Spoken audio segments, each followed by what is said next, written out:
years ago, my life changed in a way I never expected. It was an ordinary afternoon, and I was rushing through my usual routine, caught up in work, bills, and all the things we think are so important. I stopped by the hospital to visit my dad. He'd been sick for a while, but I wasn't too worried. He'd always bounced back before. When I walked into the room, though, something felt different. He looked at me, not just at me, but through me, and said, "You know, life isn't about waiting for the big things. It's about noticing the little ones." At first, I didn't get it.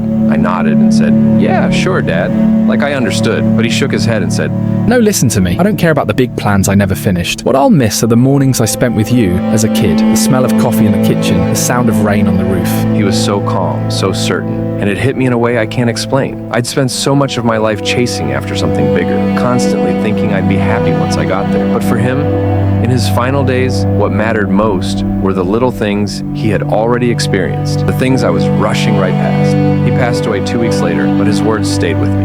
They changed everything. I started slowing down, noticing the little thing, the way the sky shifts at sunset, the sound of laughter, the quiet moments I used to take for granted. It's not always easy, but it's made life so much richer. That simple conversation, that ordinary afternoon, turned out to be the most extraordinary moment of my life. And maybe it's a reminder you needed too. What little moments are you rushing past? Take a second to think about it. You might be surprised at what you find.